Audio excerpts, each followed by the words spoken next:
They say electrical work is like family. If you don't ground it properly, someone gets fried.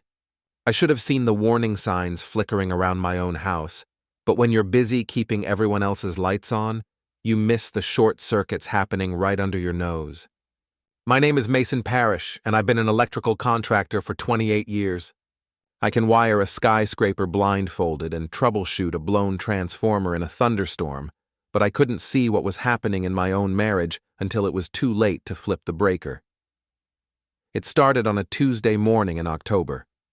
I was sitting at my kitchen table, drinking coffee from a mug that read, "World's Okayest Dad," a Father's Day gift from my youngest daughter, Bree, that pretty much summed up my life.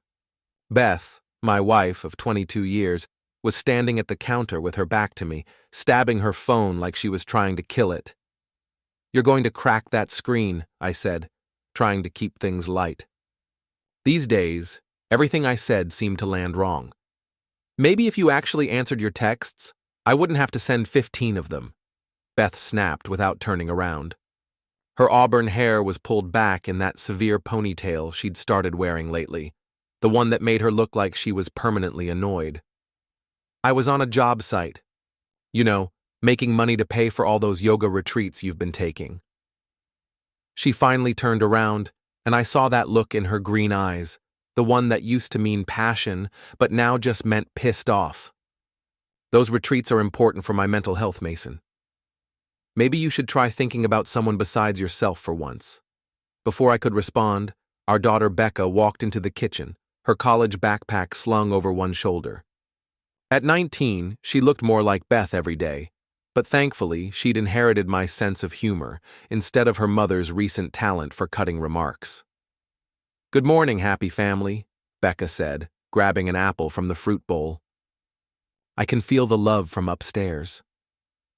"Your father was just expressing his support for my wellness journey," Beth said, her voice dripping with sarcasm. "Is that what we're calling it now?" I muttered into my coffee. Becca looked between us with the weary expression of a kid who'd been watching her parents' marriage slowly electrocute itself for months. "I'm staying at campus this weekend. Sarah's having a party." "What kind of party?" Beth asked, suddenly switching into mom mode. "The kind where college students drink beer and pretend they're adults," Becca said. "You know, like when you and Uncle John go to those business dinners that last until 2 in the morning. I felt something cold settle in my stomach. Beth's face flushed red, and she turned back to the counter. "That's completely different. Those are work obligations." "Right," Becca said, giving me a look that suggested she knew more than she was letting on. "Anyway, I'll be back Sunday night." After she left, the kitchen fell into the kind of silence that feels like standing in an empty warehouse, too big and echoing with things that should be there but aren't. "I need to get to the office," I said, standing up and grabbing my keys from the hook by the door.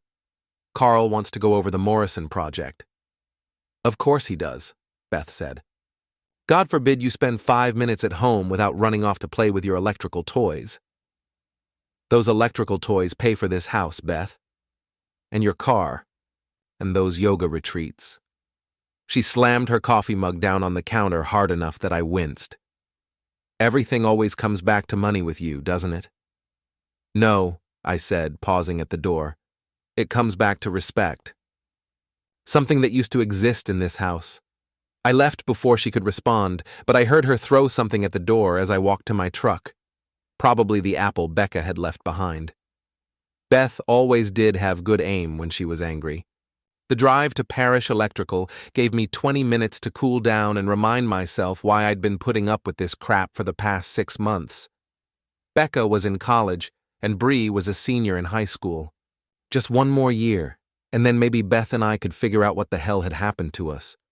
Or maybe we'd finally admit that whatever we'd had was as dead as last year's Christmas lights. Our office was in a converted warehouse on the south side of town, wedged between a tire shop and a place that sold discount furniture with names like Elegant Dreams Sectional and Majestic Comfort Recliner. I'd bought the building 12 years ago when the business really started taking off, back when Beth used to brag about her husband, the successful contractor, instead of treating me like I was something she'd stepped in. Carl Robertson was waiting for me in the office, spread out over my desk like he owned the place. At 55, Carl was one of those guys who looked like he'd been born wearing a hard hat and steel-toed boots. He'd been my vice president for 8 years, and before that, he'd worked for me for another 6. If there was anyone I trusted completely, it was Carl. "You look like hell," he said by way of greeting. "Good morning to you too, sunshine." Trouble at home? I poured myself another cup of coffee from the pot Carl always had brewing by 7 a.m. When isn't there trouble at home these days?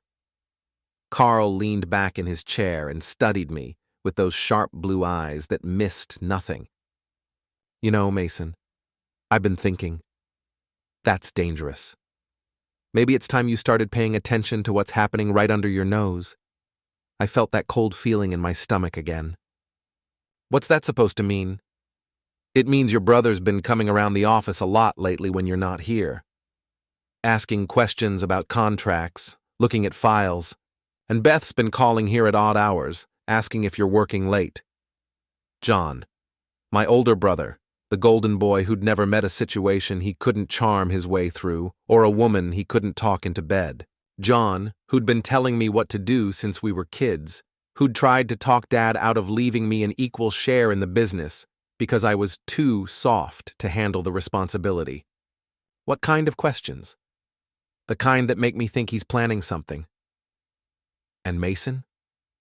Carl leaned forward, his voice dropping. "I don't think it's something you're going to like." Before I could ask what he meant, my phone buzzed with a text from an unknown number. "You're the only one who doesn't know. Check room 714 at the Embassy Suites tonight at 8. Come alone." I stared at the message until the words started to blur together. Carl was watching me with that expression he got when he was trying to figure out which wire was about to explode. "Bad news?" he asked. "I'm not sure yet," I said, but I had a feeling I was about to find out just how bad things could get. The Embassy Suites sat on the edge of downtown like a glass and steel monument to people who had money to burn. I'd wired the place during construction 15 years ago, back when Beth and I still talked about taking weekend trips to places with room service and Egyptian cotton sheets. Now I was sitting in the parking lot at 7:45, trying to decide if I really wanted to know what was waiting for me in room 714. The smart play would have been to drive home, crack open a beer, and pretend I'd never gotten that text. But 28 years of troubleshooting electrical problems had taught me that ignoring a short circuit doesn't make it go away. It just gives it time to burn your house down. I took the elevator to the 7th floor, my work boots silent on the thick carpet that probably cost more per square foot than most people made in a day. The hallway smelled like expensive air freshener and other people's secrets. Room 714 was at the end of the hall.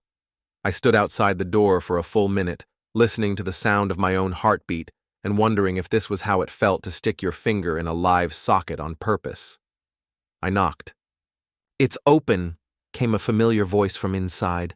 A woman's voice, Beth's voice. I turned the handle and stepped into a world that made perfect sense and no sense at all. The room was one of those fancy suites with a separate sitting area and a king-sized bed that dominated the space like an accusation. There were champagne glasses on the coffee table, clothes scattered across the floor, and the smell of expensive perfume mixed with something else I didn't want to identify.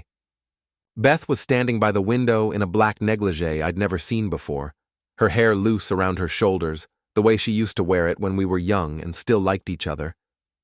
She looked beautiful and terrible, and completely like a stranger.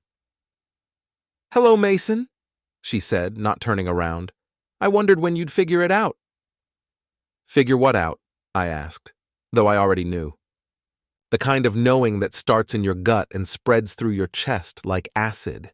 That's when the bathroom door opened and my brother John walked out, wearing nothing but a hotel bathrobe and the kind of satisfied smile I wanted to punch off his face. "Hey there, little brother," he said, like we'd run into each other at a barbecue instead of a hotel room that reeked of betrayal. "Took you long enough."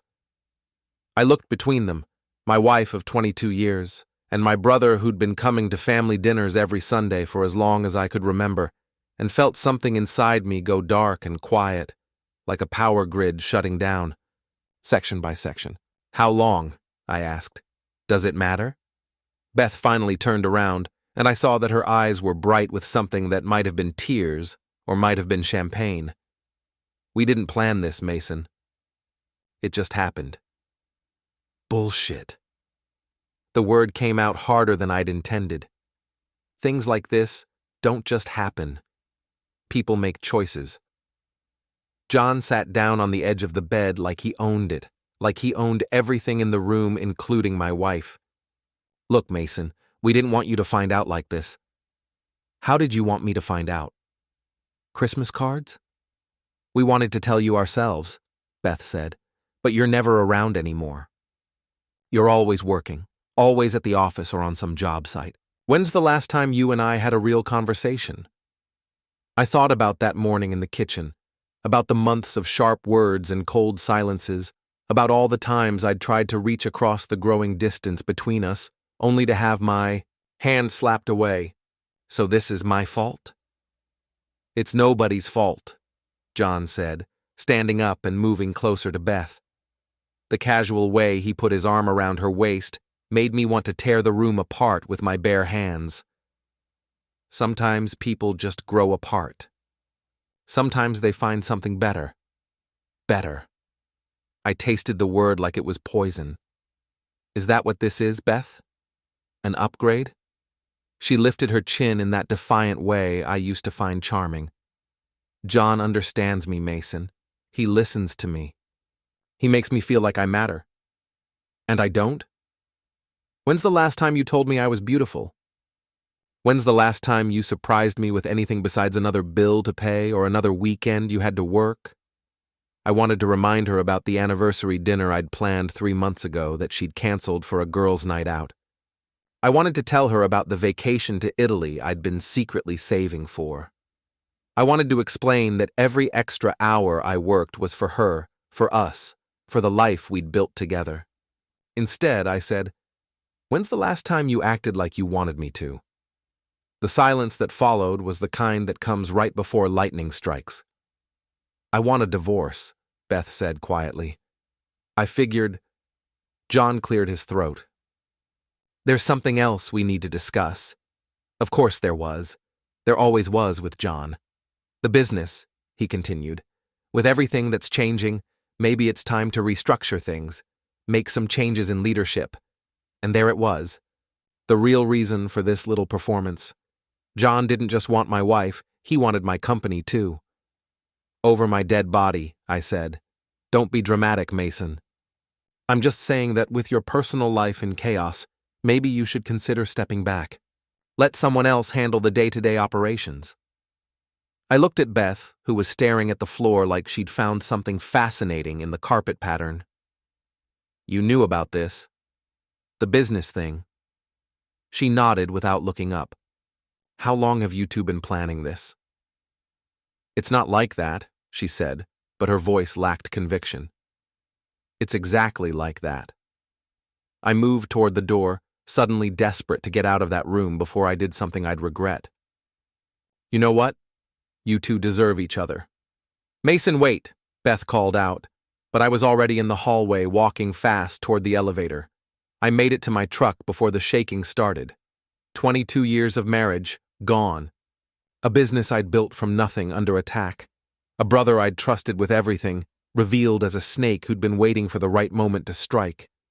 I sat in the parking lot for 20 minutes, watching people come and go from the hotel, all of them living their normal lives, while mine fell apart like a house with faulty wiring.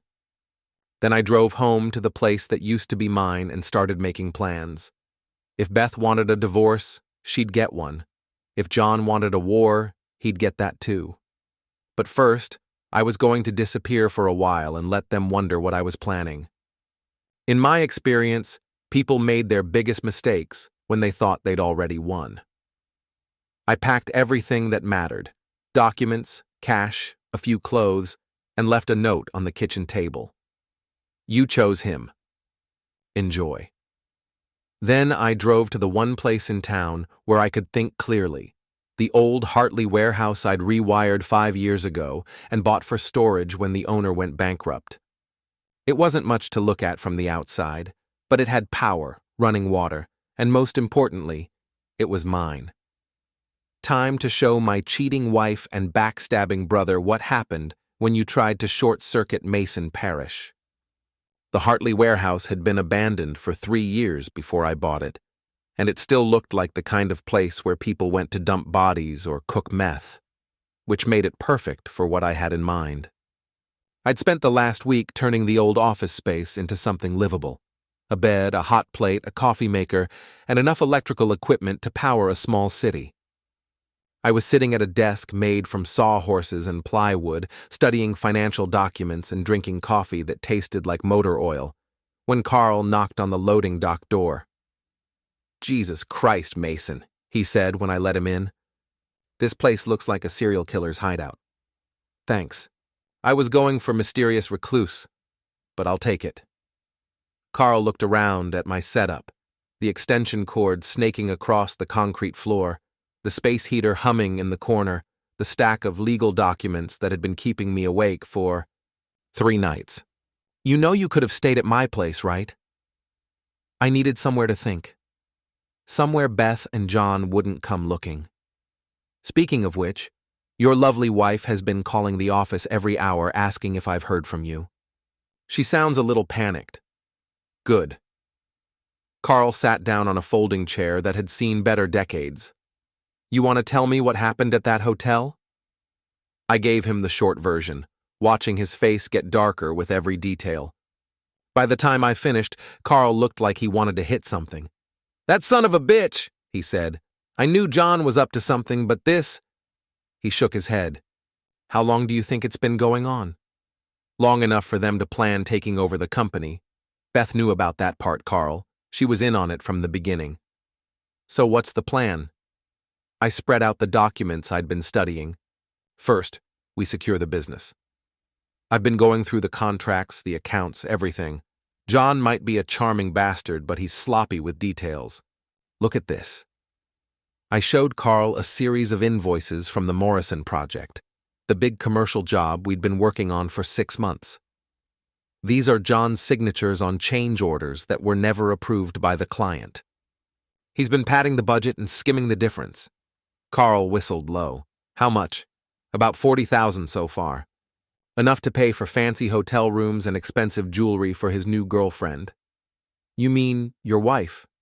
"Not for much longer." I pulled out another stack of papers. "Divorce papers. I'm filing tomorrow. No fault, 50-50 split of assets, joint custody of the girls." "That's generous, considering. I'm not done yet." I leaned back in my chair, feeling something cold and sharp settling in my chest. "Beth wants out?" "Fine. But she's going to learn that actions have consequences. And John." I smiled, and even I could tell it wasn't a pleasant expression. "John's about to discover that screwing with family is bad for business." Carl was quiet for a long moment, studying my face. "What do you need me to do?" "Keep your ears open at the office. Let me know if John tries anything stupid. And Carl, don't trust anyone else with this. Not yet." "What about your mother?" "Ruth still owns 40% of the company." "My mother. 73 years old, sharp as a tack, and mean as a snake when someone crossed her family.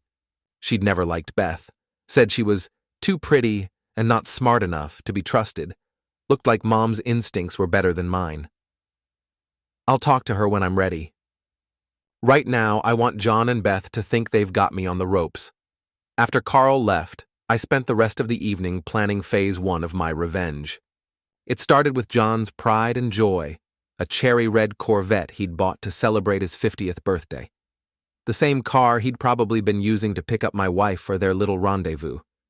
I waited until 2 in the morning, then drove to John's house in the suburbs where all the successful people lived behind their perfectly manicured lawns and their perfectly fake smiles. His Corvette was parked in the driveway like a red flag, practically begging for attention. I'd brought my electrical toolkit and a few special additions. First, I rewired his car alarm to go off every 30 minutes between midnight and dawn. Then I used a cordless drill to put tiny holes in all 4 tires, not enough to flatten them immediately, but enough to ensure they'd be completely flat by morning. Finally, I filled the interior with 3 pounds of frozen fish from the grocery store, making sure to stuff some into the air vents. I left a note under the windshipper. Enjoy the smell of success. Your loving brother. Then I drove home to my warehouse and slept better than I had in months. The next morning, Carl called me at 7 a.m., laughing so hard he could barely speak. "Mason, you beautiful bastard," he wheezed. John just called the office screaming about his car.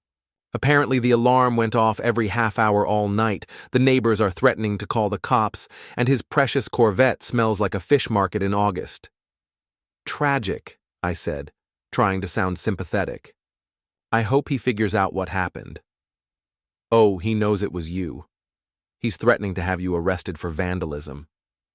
With what proof? Besides, I was nowhere near his house last night. I was here, working on electrical schematics. You can vouch for me if anyone asks.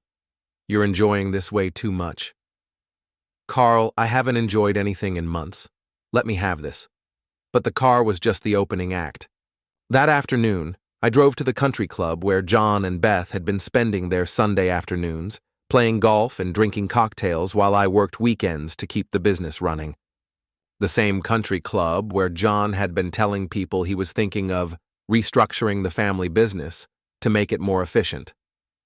I'd called ahead and spoken to the manager, a guy named Pete who remembered me from when I'd rewired their kitchen 3 years ago. I told him I wanted to throw a surprise party for my brother, a celebration of his new relationship and his business ambitions. Pete was happy to help, especially when I offered to pay for an open bar. I sent out invitations to everyone John and Beth knew, friends, business associates, neighbors, even Beth's yoga instructor. The invitation was simple. Join us for a celebration of new beginnings and old secrets. Come see what John Parrish has been up to lately. I included photos, not naked photos. I wasn't that kind of bastard. But pictures of John and Beth at the hotel, holding hands in the parking lot, kissing by her car, looking guilty as hell. Pictures I'd taken with a telephoto lens after following them for 3 days. The party was set for Saturday night. I couldn't wait to see their faces when they realized their secret wasn't so secret anymore. But first, I had a business to save and a marriage to officially end. I'd filed the divorce papers that morning, citing irreconcilable differences and requesting an immediate separation of assets.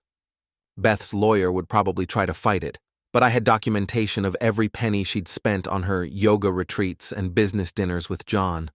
Let her try to explain those expenses to a judge. As for the company, I'd been busy there too. I'd changed all the passwords on our computer systems, frozen John's access to the accounts, and scheduled a board meeting for Monday morning. Mom was going to love this.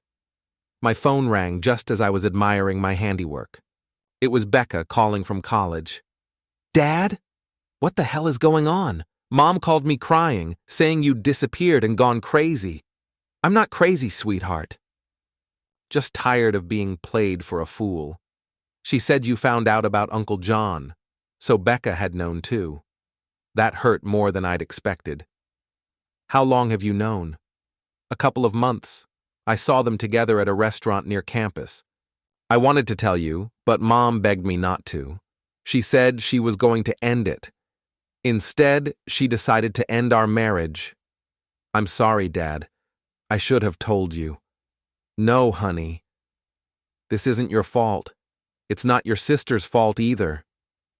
This is between your mother and me." "Are you really getting divorced?" "Yeah, we are." She was quiet for a moment. "Good." "Good? You guys have been miserable for months. Maybe this is better for everyone. Maybe she was right. Maybe some things couldn't be fixed, only replaced. But that didn't mean the people who broke them shouldn't pay for the damage." Saturday night was going to be very interesting.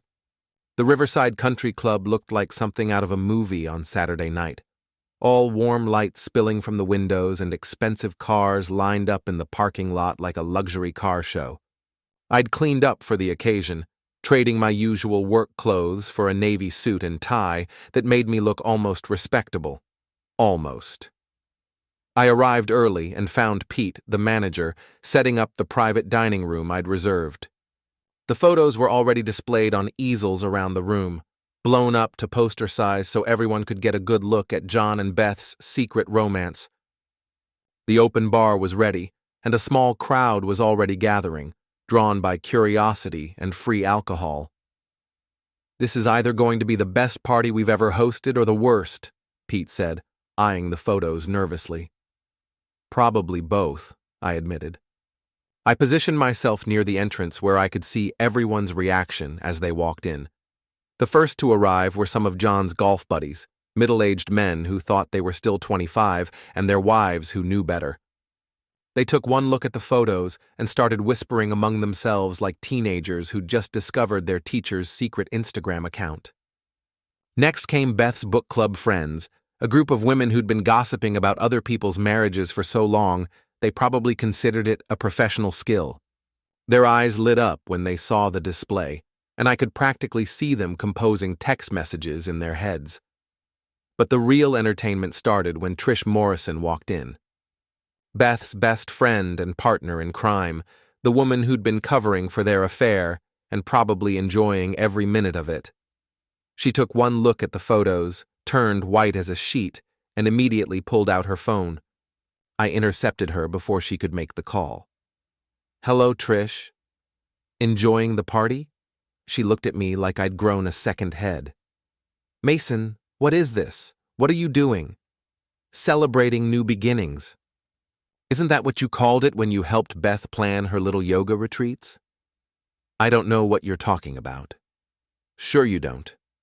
I smiled and nodded toward the photos. "That's a nice shot of you in the hotel lobby, by the way.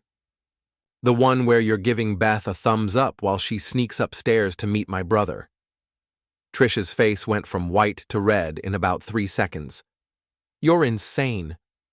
"No, I'm thorough. There's a difference."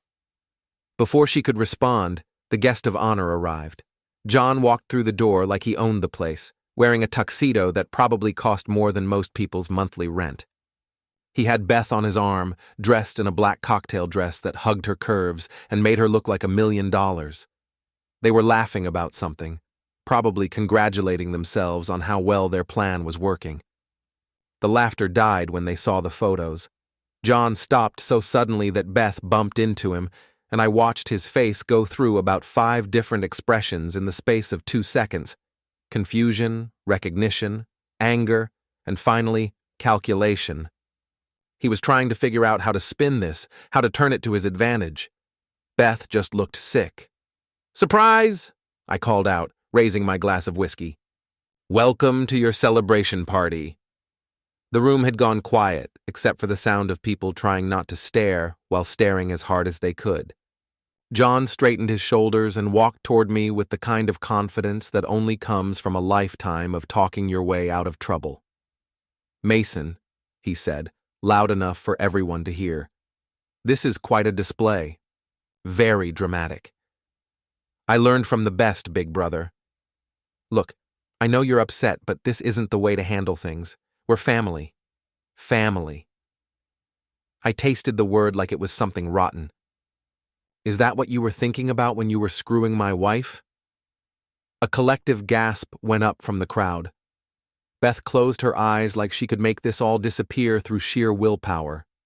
"That's enough," John said, his voice getting harder. "You're embarrassing yourself." "I'm embarrassing myself?" I laughed, and it sounded bitter even to my ears. "John, you've been stealing from our company to pay for hotel rooms so you could sleep with your brother's wife, and you think I'm the one who should be embarrassed." "I haven't stolen anything." "Really?" I pulled out a folder of documents I'd been carrying. "Because I've got about $40,000 worth of invoices that say otherwise. Funny thing about being an electrical contractor, you learn to pay attention to the details." John's confidence flickered for just a moment, but he recovered quickly. "Those are legitimate business expenses." For what? The Morrison project that you've been padding with fake change orders?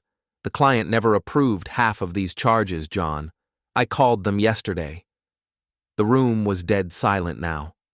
Everyone was watching like this was the best reality TV show they'd ever seen. Beth looked like she wanted to disappear into the floor. You're bluffing, John said, but his voice lacked conviction. Am I? I turned to address the crowd. Ladies and gentlemen, I'd like you all to meet the new management team of Parrish Electrical. My brother John, who's been embezzling company funds, and my soon-to-be ex-wife Beth, who's been helping him plan his hostile takeover while pretending to go to yoga class. That's not true. Beth spoke up for the first time, her voice shaky. Mason, you're making this sound worse than it is. Worse than it is? I turned to face her, and for a moment I saw a flash of the woman I'd married 22 years ago, scared, vulnerable, human. Then I remembered the hotel room, and the feeling went away. Beth, you've been lying to me for months. You've been planning to destroy my business and steal my life's work. How could it possibly be worse? We weren't trying to hurt you, she said. We were trying to find a way to make everyone happy. Everyone except me, apparently. John stepped between us, his jaw tight with anger. That's enough, Mason.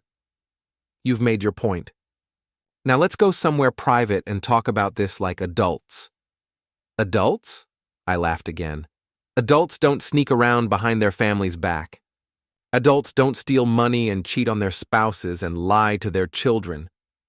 You sanctimonious bastard, John snarled, his mask finally slipping. You think you're so much better than everyone else, don't you? St. Mason, working so hard, sacrificing so much for his family. Well, guess what? Your family was miserable. Beth was miserable. She needed someone who actually gave a damn about her happiness. And you were happy to volunteer. Damn right I was, and I'm not apologizing for it. The crowd was eating this up. I could see people recording with their phones, probably already uploading to social media. By tomorrow, everyone in town would know the whole story. Perfect. Well, John, since we're being honest, let me share something with you. I pulled out my phone and opened a voice recording app. This is a conversation you had with Carl Robertson 3 days ago, where you tried to bribe him into helping you force me out of the company. I hit play, and John's voice filled the room. Look, Carl, Mason's having some personal problems right now. Maybe it's time for a change in leadership. I could make it worth your while if you help me convince the board that I should take over operations. Carl's voice responded, Are you asking me to betray my friend and business partner? I'm asking you to think about what's best for the company. And for your bank account. I stopped the recording and looked at John, whose face had gone pale. Bribery, embezzlement, adultery, you really went all out, didn't you? You recorded me? Actually, Carl recorded you. Turns out loyalty means something to some people. John looked around the room at all the faces staring at him. Friends, business associates, people whose respect he'd spent years cultivating. I could see the exact moment he realized his reputation was destroyed. You son of a bitch, he said, and lunged at me. I was ready for it. 28 years of physical labor had kept me in better shape than John's golf games and gym memberships. I sidestepped his charge and watched him stumble into a table full of champagne glasses. The crash was spectacular. Careful there, big brother, I said as he struggled to get up, champagne dripping from his tuxedo. Wouldn't want you to hurt yourself. Security arrived then. Pete had probably called them the moment things started getting physical. They helped John to his feet and suggested that maybe it was time for him to leave. This isn't over, Mason, he said, as they escorted him toward the door. Yeah, it is, I replied. It's been over since the moment you decided to betray your family for a piece of ass and a chance to steal my company. Beth followed them out without looking back, her high heels clicking on the marble floor like a countdown timer. After they left, the party actually got better. People came up to me all night, shaking my hand and telling me they'd always suspected John was a snake. Several business owners offered me contracts, saying they respected a man who stood up for himself. By the time I left the country club, I felt better than I had in months, but I wasn't done yet, not by a long shot. Monday morning, I was going to finish what John had started. Monday morning came with the kind of gray sky that promised rain and delivered on its threats. I was sitting in the conference room at Parrish Electrical by 7 a.m., waiting for the board meeting that would decide the future of everything I'd built. The room smelled like coffee and old carpet, and the fluorescent lights hummed overhead like angry bees.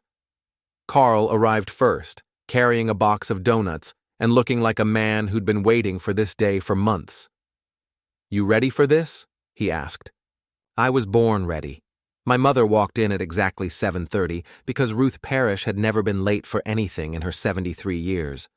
She was wearing her good navy suit and the expression she usually reserved for people who tried to shortchange her at the grocery store. "Mason," she said, settling into her chair at the head of the table, "I got your message." "Something about John trying to steal the company?"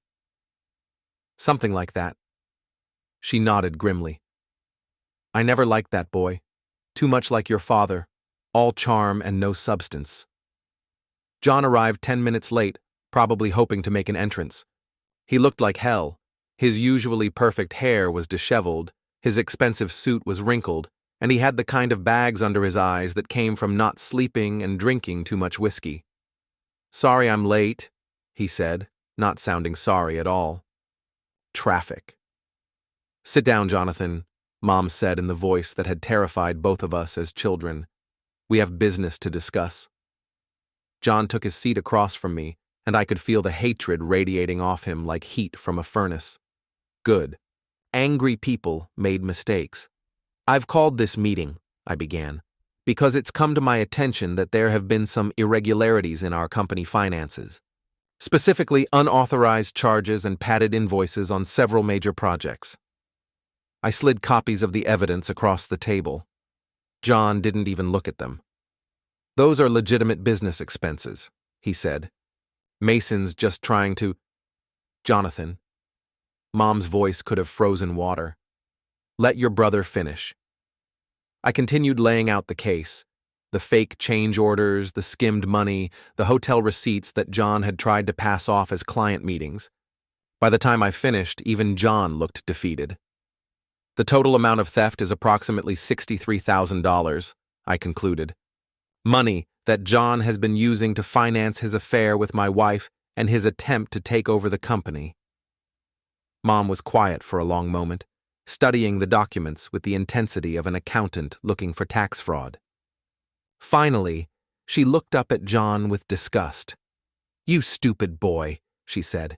"Did you really think you could steal from your own family and get away with it?" "I wasn't stealing," John protested. "I was making investments in the company's future." "My future." "Your future?" I laughed. "John, your future is about to get very interesting. Carl, would you mind sharing what you found when you audited John's expense accounts?" Carl opened his laptop and turned it toward the table. In addition to the project overcharges, John has been using company credit cards for personal expenses.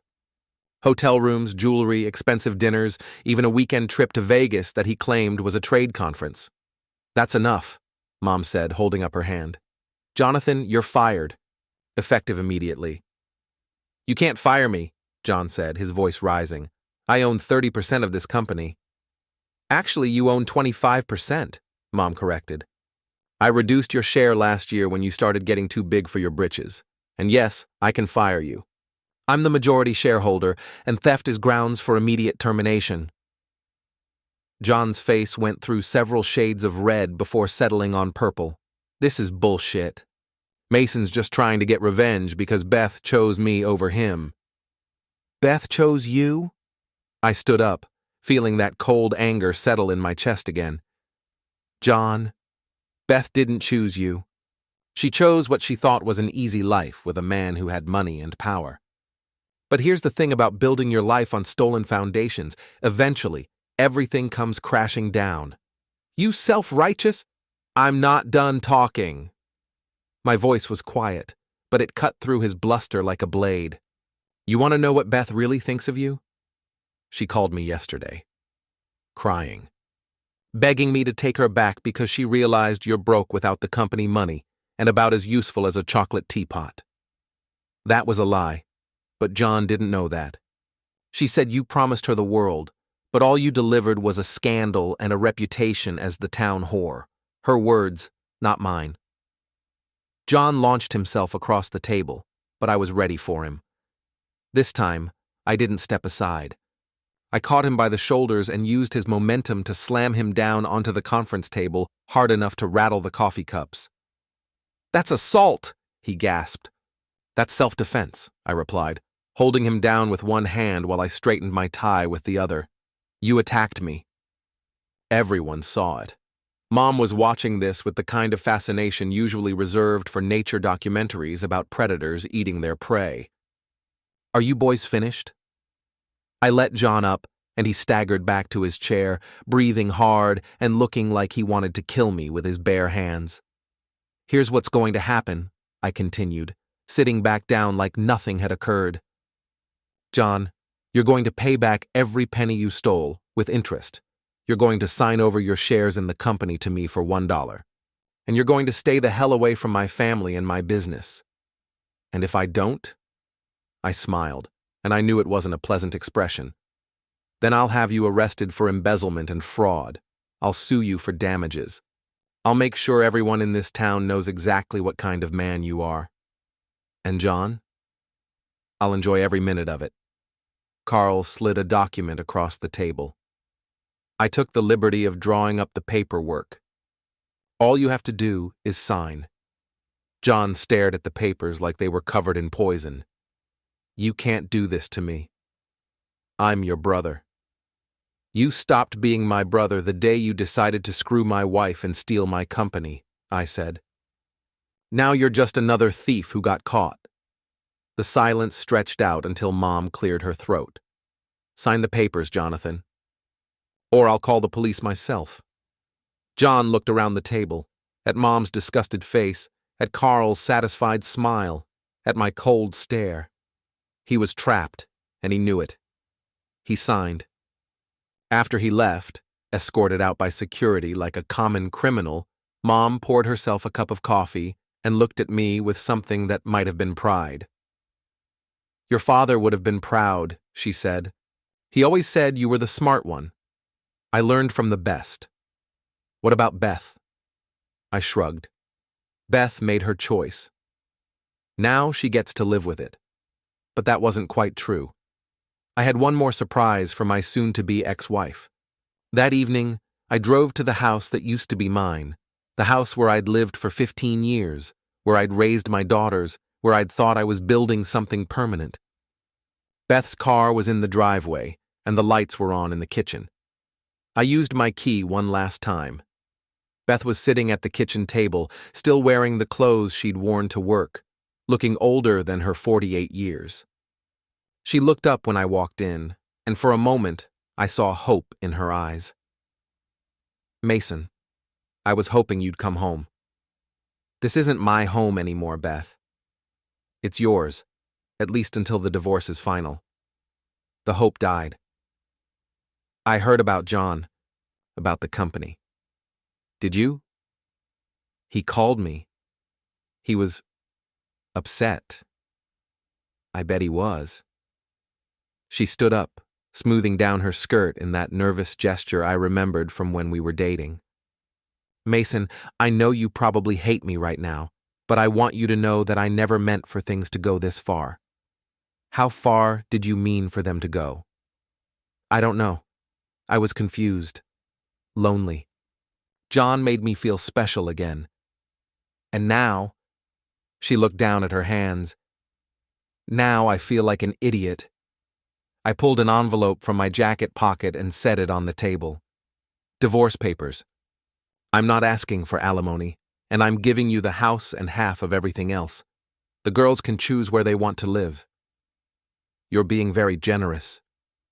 I'm being fair. There's a difference. She picked up the envelope but didn't open it. What about John? What about him? Are you going to press charges?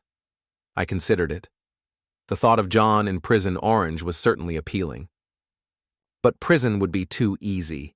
Prison would give him something to blame his problems on, a way to play the victim. No, I said finally. I'm not going to press charges. Relief flooded her face. Thank you. Don't thank me yet. I smiled, and I could see her recognize the expression. The same one I'd worn at the country club, the same one John had seen in the conference room. See, Beth, the thing about small towns is that everyone knows everyone else's business. And after Saturday night's little party, everyone knows yours. What do you mean? I mean John's broke, unemployed, and toxic. No one in this town will hire him, and no one will do business with him. He'll have to leave, start over somewhere else. And you? I paused, letting the moment stretch.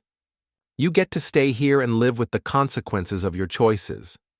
Mason, please. You wanted excitement, Beth. You wanted to feel special. Well, congratulations. You're the most talked about woman in town. Everyone knows you threw away a 22-year marriage for a few months with a thief and a liar. You're famous. I turned to leave, then stopped at the door. Oh, and Beth? The girls know everything. Becca's coming home next weekend to get her things. She's moving in with me. Bree's old enough to make her own choices, but I don't think she's going to choose you. I left her sitting at that kitchen table, holding divorce papers and the ruins of the life she'd thrown away for a man who'd never loved her half as much as I had. 3 months later, I was sitting in my new office, a bigger space in a better part of town, reading a newspaper article about the city's most successful electrical contractor. Business was booming. John had left town without saying goodbye, last seen heading west in a 10-year-old Honda with everything he owned in the back seat. Beth was working as a receptionist at a dental office, living alone in a house that was too big and too full of memories. My daughters visited every weekend, and Becca had decided to transfer to a college closer to home. We were building something new together, something honest. I'd learned that revenge wasn't about destroying your enemies. It was about making sure they destroyed themselves. All you had to do was give them enough rope and step back to watch them hang. Some lights couldn't be fixed. They had to be turned off.